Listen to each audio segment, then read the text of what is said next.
കോട്ടയം ജില്ലയിൽ കനത്ത മഴ തുടരുന്നതിനാൽ വിനോദസഞ്ചാര കേന്ദ്രങ്ങളിൽ വിലക്കേർപ്പെടുത്തിയിട്ടുണ്ട്. ഇലവിഴം, പൂഞ്ചിറ, ഇല്ലിക്കൽ കല്ല്, മാർമല, അരുവി തുടങ്ങിയ പ്രദേശങ്ങളിലേക്കാണ് ഇന്നൊരു അറിയിപ്പുണ്ടാകുന്നതുവരെ വിലക്കുള്ളത്. ഈരാറ്റുപേട്ട വാഗമൺ റോഡിൽ പല സ്ഥലങ്ങളിലായി മണ്ണിടിഞ്ഞ് റോഡ് താറുമാറായിട്ടുണ്ട്. ഇവിടങ്ങളിലേക്കുള്ള രാത്രികാല യാത്രയ്ക്കും ഓഗസ്റ്റ് 4 വരെ നിരോധനമുണ്ട്. ഈരാറ്റുപേട്ട വാഗമണ്ണിൽ ശക്തമായ മഴയും മണ്ണിടിച്ചിലും മൂലം വലിയ തോതിലാണ് ഈ റോഡിലേക്ക് പാറക്കെട്ടും അതോടൊപ്പം തന്നെ മണ്ണുകളുമൊക്കെ വീണ് റോഡ് പൂർണ്ണമായിട്ടും നശിക്കുന്ന സാഹചര്യം ഉണ്ടായത്.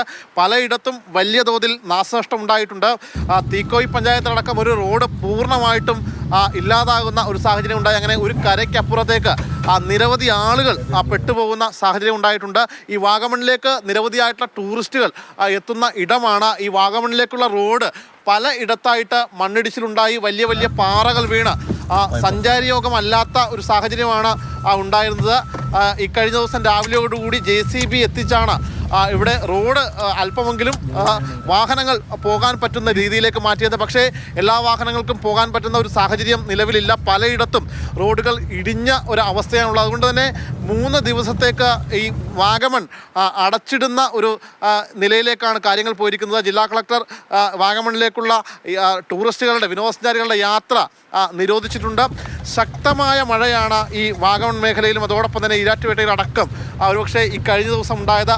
തൊട്ടപ്പുറത്ത് ഇടങ്ങളിലുമൊക്കെ വലിയ തോതിൽ മണ്ണിടിച്ചിലുണ്ടായിട്ടുണ്ട്. കഴിഞ്ഞ ദിവസം ഒരാൾ മരണപ്പെടുന്ന ഒരു സാഹചര്യം പോലും ഉണ്ടാകുന്ന ഇടയുണ്ടായി. ഇവിടെയൊക്കെ ശക്തമായ കോട ഈ സമയത്തൊക്കെ അനുഭവപ്പെടുന്നതാണ്. പക്ഷേ ഇപ്പോൾ നമുക്ക് വലിയ തോതിൽ കോടയൊന്നും കാണാൻ കഴിയുന്നില്ല. കാരണം മഴ ഇപ്പോഴും അതിശക്തമായിട്ട് നിലനിൽക്കുകയാണ്. അതുകൊണ്ട് തന്നെ വിനോദസഞ്ചാരികളോട് ഇങ്ങോട്ടേക്ക് എത്തരുത് എന്നാണ് നിലവിൽ ജില്ലാ ഭരണകൂടം പറഞ്ഞിട്ടുള്ളത്. അതുകൊണ്ട് തന്നെ വിനോദസഞ്ചാര മേഖലയ്ക്ക് കർശനമായ നിരോധനം തന്നെയാണ് അടുത്ത ദിവസങ്ങളിലായിട്ട് ഏർപ്പെടുത്തിയിട്ടുള്ളത്. വരും ദിവസങ്ങളിലും മഴ ശക്തമായി തന്നെ തുടരും എന്നാണ് കാലാവസ്ഥ പ്രവചനം. അതുകൊണ്ട് തന്നെ ഈ മേഖലയിലുള്ളവർ കൂടുതൽ ജാഗ്രത പാലിക്കണം. അതോടൊപ്പം തന്നെ ഈ പ്രദേശവാസികളുടെ മധ്യത്തിൽ കഴിയാവുന്നതും യാത്രകൾ പൂർണ്ണമായിട്ടും ഒഴിവാക്കണം എന്ന നിർദ്ദേശമാണ് ജില്ലാ ഭരണകൂടം മുന്നോട്ട് വെച്ചിട്ടുള്ളത്. പലയിടങ്ങളിലും ഇനിയും മണ്ണിടിയാനുള്ള സാധ്യതകളുണ്ട്. നിലവിൽ മണ്ണിടിഞ്ഞ സ്ഥലങ്ങളിൽ നിന്നെല്ലാം ആളുകളെ മാറ്റി പാർപ്പിച്ചിട്ടുണ്ട്. പലയിടത്തും ദുരിതാശ്വാസ ക്യാമ്പുകൾ തുറക്കേണ്ട സാഹചര്യം പോലും ഉണ്ടായി.